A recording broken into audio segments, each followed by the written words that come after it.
We now go live to our mobile journalist, Merimon Reyes, who's at the Senate right now. Merimon, walk us through what happened inside the Senate. Denise, with 23 senators present, the Senate officially and formally convened as the impeachment court. And kanina, sa pagsisimula ng sesyon, yung isa kasi sa umuugong dito is yung possible kung may niluluto bang kudeta to change the current leadership, which is presided by Senate President Alan Peter Cayetano. Pero hindi ito nangyari. Yung articles of impeachment against Vice President Sara Duterte formally endorsed na siya sa session floor. At dahil dyan, noong panandaliang sinuspend ang sesyon, nakita nating pumasok na ang mga senador wearing their impeachment robes.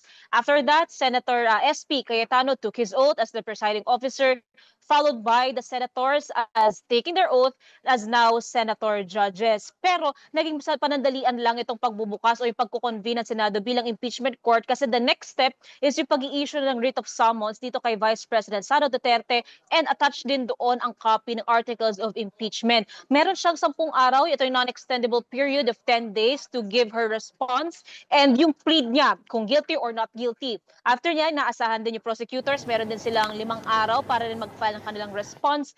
And then, ang sinasabi sa pinaka-araw ng impeachment trial, the leadership will be speaking with both members of the minority and majority para makita talaga nila yung target date kung kailan nagagawin ang impeachment trial. Though, Senator Bato de la Rosa, ever since yung kanyang pag-alis dito sa Senado last week, he's nowhere to be seen, and ang sinasabi rin ng kanyang legal counsel, Attorney Jimmy Bondoc, wala raw silang ideya sa whereabouts si Senator Bato de la Rosa. And also, last week, Senator Rodante Marcoleta, meron din siyang naging rekomendasyon o naging suggestion sa floor na amendments sa rules of court. Ito yung leniency. Kumbaga, mapapayagan si Senator Bato de la Rosa to participate or to give his vote virtually or hindi physically present na kinakailangan. But then again, so far, wala pang call tungkol dyan, wala pang finalization.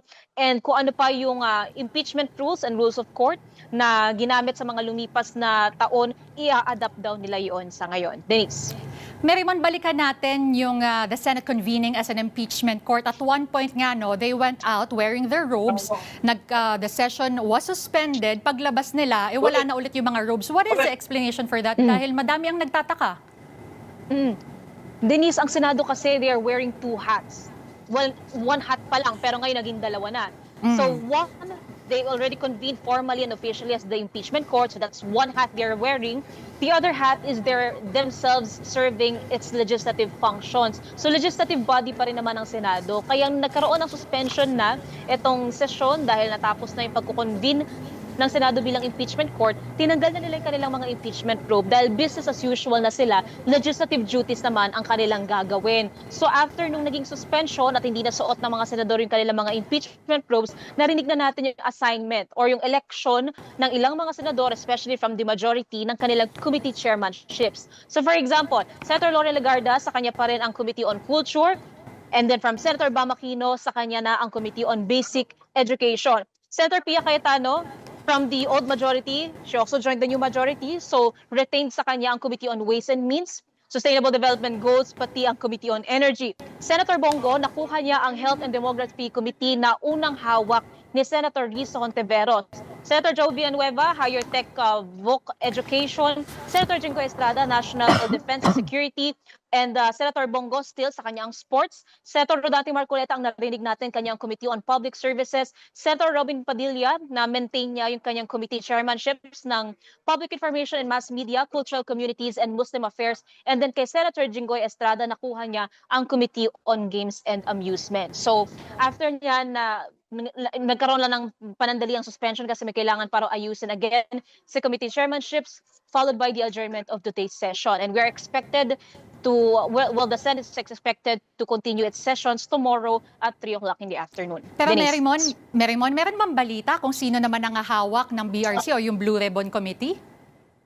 Sa ngayon, wala pa. Yung mga mabibigat na committees, for example, Blue Ribbon Committee o yung Committee on Accountability, wala pang naitatalaga. Ang huling humawak niya nung si former Senate President Tito Soto pa ang nanunungkulan sa liderato, ang Blue Ribbon Committee Chairman, si Senator Ping Lacson. Going back further pa sa pagsimula din ng Kongreso, nung si former Senate President Jesus Cordero ang nakaupo sa liderato, ang may hawak ng Blue Ribbon, si Senator Rodante Marcoleta. So itong mabigat na committee, wala pa. Ang Finance Committee na formerly chaired by Senator Sherwin Gatchalian. Ngayon, wala pa tayong alam kung sino ang hahawak dyan. Ang Committee on Rules, yung Constitutional Amendments and Reform, hindi pa natin alam. Committee on Agriculture, so far, wala pa tayong naririnig, lalong-lalo na dito sa mga mabibigat na committees.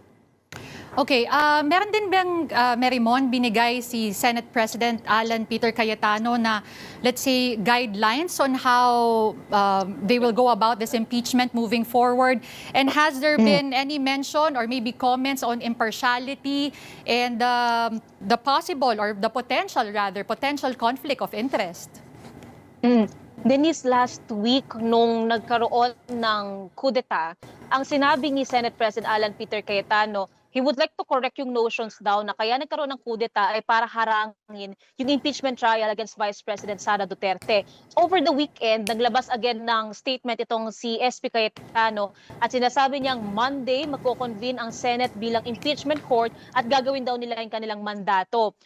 Bago pa magkaroon ng kudeta, let's say 2 weeks ago, ang sinasabi naman ng during that time minority pa itong sina Senator Cayetano, kung sakali man daw na magkakaroon ng convening ng Senado bilang impeachment court, sila sa minority, di pa raw nila napag-uusapan talaga yung intricacies ng impeachment. Pero ang sigurado sila, they will follow the due process. And yung impartiality and neutrality at yung pagbabasehan lang ng boto sa mga ebidensyang ihaharap sa Senado bilang impeachment court, yun daw ang ibibigay nila sa mga tao.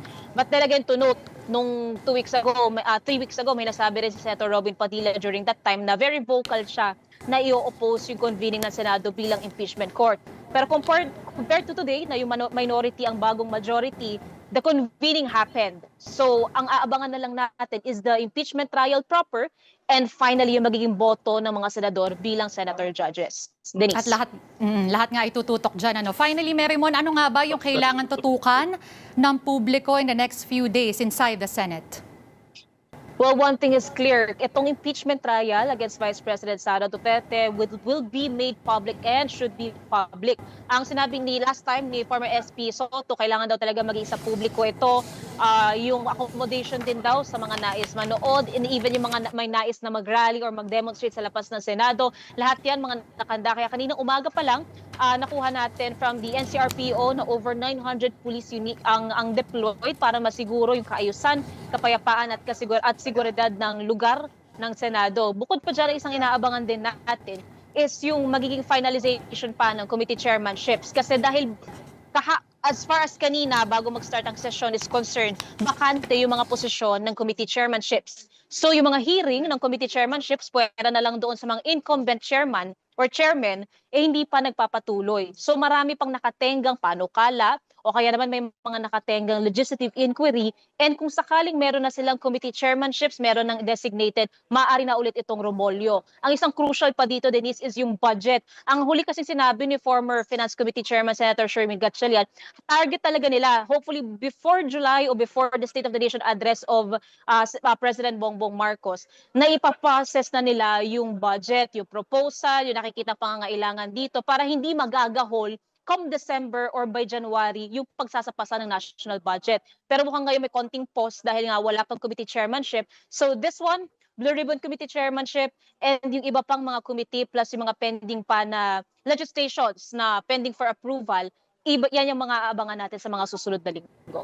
Denise. It is gonna be a busy week for all of us. Thank you, Merimon, for your updates. Again, that was mobile journalist Merimon Reyes.